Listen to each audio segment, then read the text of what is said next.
வணக்கம். நான் சைதே மீனா.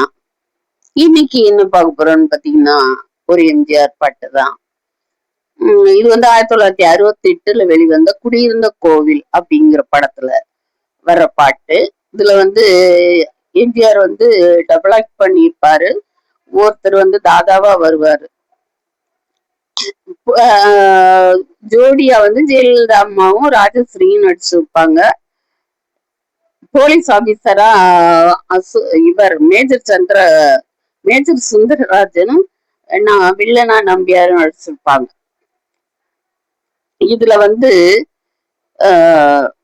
வர்ற வரிகள் பாடல்கள் பாத்தீங்கன்னாக்கா இன்னைக்கு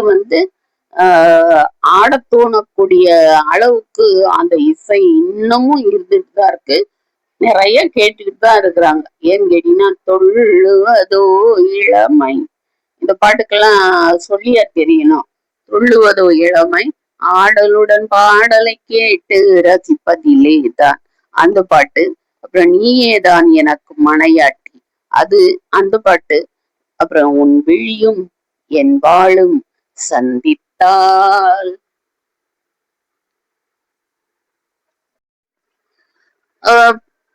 மற்ற பாடல்கள் எல்லாம் பொழுதுபோக்கு அம்சம் நிறைஞ்ச பாடல்கள் மாதிரி இருந்தாலும் எம்ஜிஆருக்கே உண்டான டச்சோடு ஒரு பாடல். அவர் இருக்கும்போது தத்துவம் இல்லாம எப்படி முடியும்?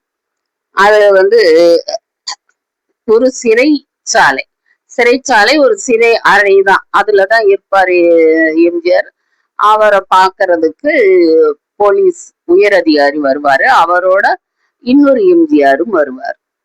இவர் ரெண்டு பேரும் ஒருத்தர் பார்த்து அது ஆச்சரியப்பட்டுக்கிற மாதிரி இருக்கும்.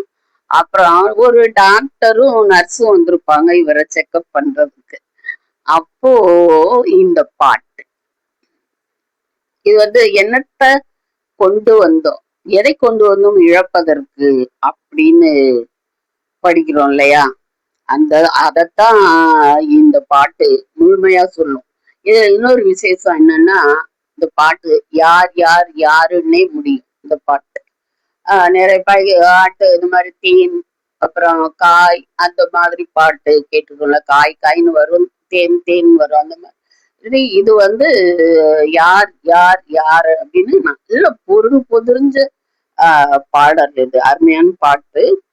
இதுல அந்த சிறைச்சாலை ஒரு சின்ன அறைக்குள்ளேயே எம்ஜிஆர் ஆடி ஓடி அந்த பாடலுக்கு அபிநயங்கள் செஞ்சு அவர் எவ்வளவு கோமாளித்தனம் பண்ற மாதிரி எல்லாம் செய்வார்.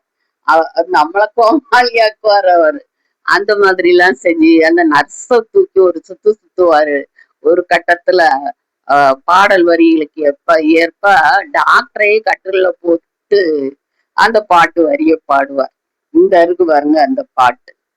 நான் யார் நீ யார், நாளும் தெரிந்தவர் யார் யார், தாயார் மகன் யார் தெரியார், தந்தை என்பார் அவர் யார் யார் யார், அப்படி ஆரம்பிக்கும் அந்த பல்லவி.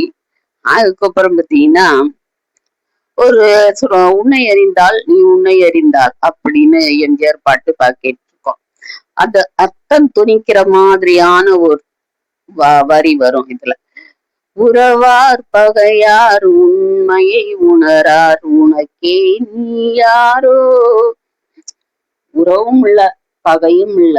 ஏன்னா உனக்கே நீ யாருன்னு தெரியாது. அப்புறம் எதுக்கு உறவு பகைன்னு பேதம் பார்க்கணுங்கிறத சொல்ற மாதிரி அந்த அர்த்தம். நல்ல ரொம்ப அர்த்தமான பாட்டுங்க இது. உறவார் பகையார் உண்மையை உணரார் உனக்கே நீ யாரோ, வருவார் இருப்பார் போவார் நிலையார் வாழ்வார் யார் யாரோ.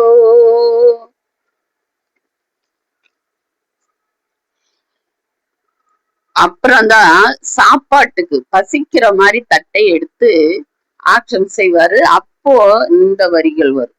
உள்ளார் புசிப்பார் இல்லார் பசிப்பார் உதவிக்கு யார் யாரோ, நல்லார் தீயார் உயர்ந்தார் தாழ்ந்தார் நமக்குள் யார் யாரோ. கேட்டோம்னாக்கா ஆஹ் அது அப்படி இருக்கும். அவ்வளவுதான் சொல்ல வரும் நமக்கு. அடிப்பார் வலியார் துடிப்பார் மெலியார் தடுப்பார் யார் யாரோ. வலியவங்களை எளியவங்களை வலியவங்க அடிச்சா வாசப்படி தன்னால கேட்கும்னு சொல்லுவாங்க. இது வலியவன் அடிக்கிறான், மெலிஞ்சவன் அதாவது ஏழை பணக்காரன் ஒரு வித்தியாசத்தை. அவன் ஈர்க்கப்பட்டவன் அடிக்கிறான், வசதியானவன் அடிக்கிறான், இவன் துடிக்கிறான். தடுப்பார் யார் யாரோ அப்படின்னு அந்த வரி. எடுப்பார் சிரிப்பார் இழப்பார் அழுவார் எதிர்ப்பார் யார் யாரோ. அடுத்தவன் பையில இருந்து ஆட்டையை போடுறவன் சிரிச்சுட்டு தான் போவான், அத பறி கொடுத்தவன் அழுவான். இத எதிர்க்கிறது யார் யாரோ அப்படிங்கிற வரி அது. கடைசியா வர்ற வரிகள் பிணியார் வருவார் மருந்தார் தருவார் பிழைப்பார் யார் யார். என்னதான் இருந்தாலும் டாக்டர் என்ன சொல்லுவார் கடைசியில, எதுக்கும் கடவுளை எங்களால முடிஞ்சது செய்யறோம், நீங்களும் கடவுளை இது பண்ணிக்கங்கன்னு சொல்லுவாங்க. அது மாதிரி பிணியார் வருவார் மருந்தார் தருவார் பிழைப்பார் யார் யாரோ உயிரார் பறப்பார் உடலார் கிடப்பார் துணையார் வருவாரோ. உயிர் போயிரும், வெற்று உடம்பு கிடக்கும், கூட யாரும் போறதே இல்லை. நரியார் நாயார் கடிப்பார் முடிப்பார் நாளைக்கு யார் யாரோ. பிறந்தார் இறந்தார் நடந்தார் கிடந்தார் முடிந்தார் யார் யாரோ. அர்த்தத்தை தேடி பார்த்தீங்கன்னாக்க அப்ப புரியும்.